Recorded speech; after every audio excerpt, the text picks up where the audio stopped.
Tasawuf Aswaja.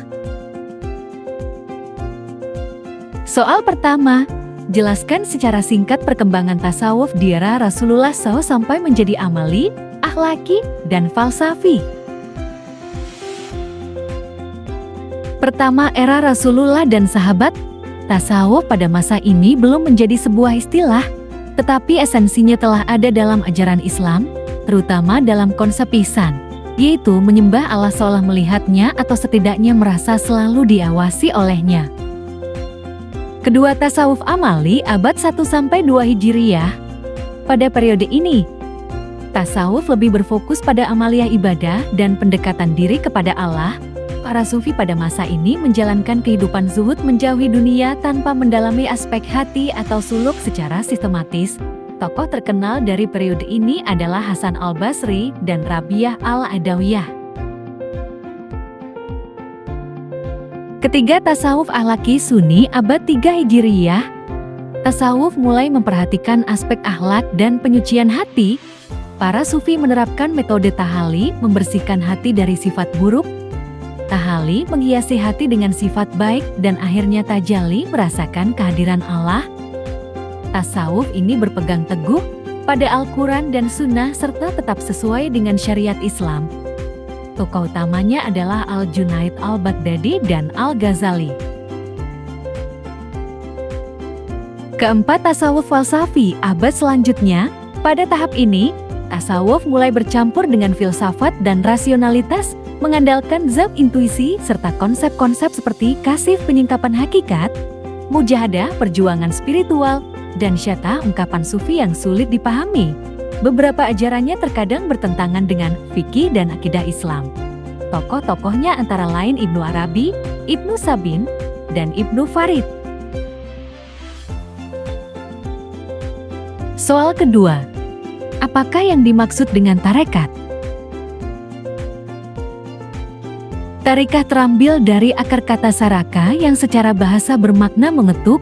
Pada awalnya, tarekah sering didefinisikan sebagai seluruh jalan mendekatkan diri kepada Allah dengan mengamalkan perintah dan menjauhi larangan. Seiring berlalunya waktu, tarekah didefinisikan sebagai kumpulan para salik yang dinisbahkan kepada salah satu syaikh tertentu. Dengan kepatuhan terhadap peraturan-peraturan khusus dalam bermujahadah, mereka berkumpul di dalam zawiyah, rubat, dan kanikah, atau mereka berkumpul secara teratur dalam momen-momen khusus. Mereka mendirikan majelis ilmu dan dizikir dengan teratur. Soal ketiga, dalam bertarekat terdapat mursyid, murid, dan metode atau manhaj. Jelaskan syarat-syarat mursyid. Sebagian di antara syarat-syarat mursyid adalah A. Menguasai ilmu-ilmu yang dibutuhkan oleh murid, seperti ilmu fikih dan akidah sekadar bisa menghilangkan syubhat yang ada pada murid, sehingga ia bisa mencukupkan bertanya kepada gurunya, bukan bertanya kepada orang lain. B. Mengetahui hati-hati yang sempurna, adab-adabnya, bahaya nafsu dan penyakit-penyakitnya, dan cara menjaga kesucian hati. T. Mempunyai sifat belas kasih terhadap kaum muslimin terutama para murid-muridnya. D. Menutup aib-aib muridnya yang ia ketahui. E. Menjaga diri dari mengambil manfaat pribadi dari harta muridnya. F. Melakukan apa yang ia perintahkan dan menjauhi apa yang ia larang, agar perkataannya bisa sampai ke hati pendengar. G. Tidak bermujalasah bersama mereka kecuali sekadar hajat. H. Perkataannya bersih dari campuran hawa nafsu. Tidak terlalu mementingkan hak dirinya, seperti hak untuk dihormati dan dimuliakan.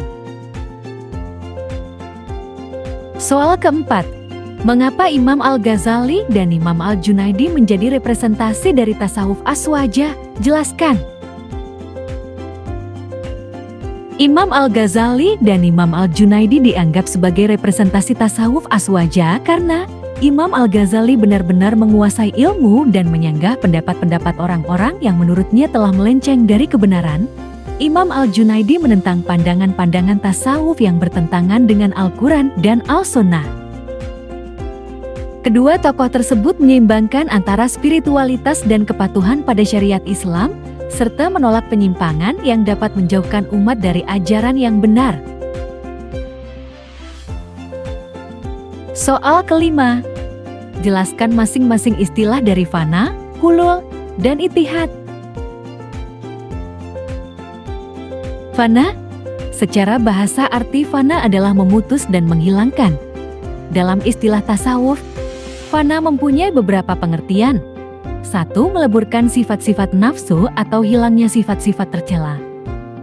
2. Meleburkan keinginan-keinginan duniawi.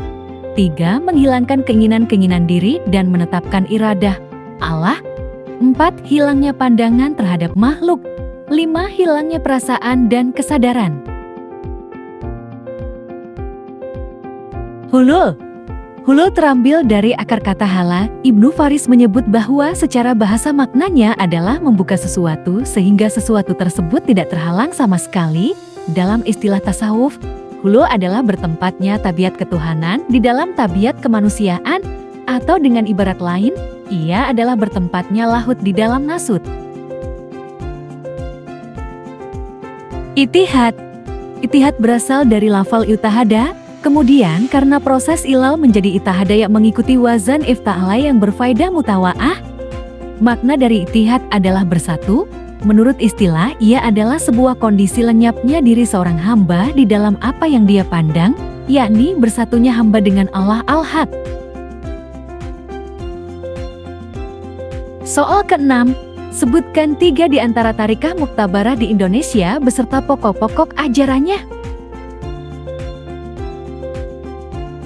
Pertama, Syadziliyah. 5 prinsip pokok ajaran tarikah Syadziliyah. 1. Bertakwa kepada Allah baik zahir maupun batin. 2. Mengikuti sunnah-sunnah Nabi Muhammad SAW baik perkataan maupun perbuatan. 3. Berpaling dari makhluk baik zahir maupun batin.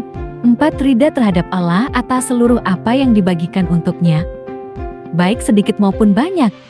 5. Mengembalikan segala sesuatu kepada Allah, baik ketika lapang maupun sempit. Kedua, Naqsyabandiyah. Ejaran pokok tarikah Naqsyabandiyah. 1. Rabitah. Rabitah adalah selalu menghadirkan ruhaniyah para guru. 2. Murakabah. Murakabah adalah senantiasa sadar bahwa Allah selalu mengetahui seluruh gerak-gerik hambanya. 3. Dizikir. Dizikir adalah salah satu pondasi tarikah. Ini, dalam pandangan Naqsyabandiyah, dizikir ada 2 macam, jar dan kafi. Ketiga, Al-Qadiriyah. Ajaran pokok Al-Qadiriyah. 1. Itikad dan amal sesuai dengan Al-Quran dan Al-Sunnah Al-Nabawiyah. 2. Takwa dan taat kepada Allah baik zahir ataupun batin. 3. Tunduk pada Allah dalam setiap keadaan seraya bertawakal dalam setiap perbuatan, gerak, dan diam. 4. Mengikuti Rasulullah SAW. 5. Senantiasa menjaga batin dari menoleh kepada selain Allah dalam segala perbuatan. Soal ke-7. Apa yang dimaksud dengan rabita? Jelaskan.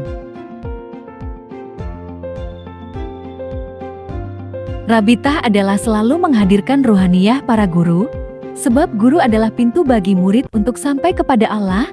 Dasar dari hal ini adalah firman Allah Ta'ala dalam Quran Surat Al-Taubah ayat 119.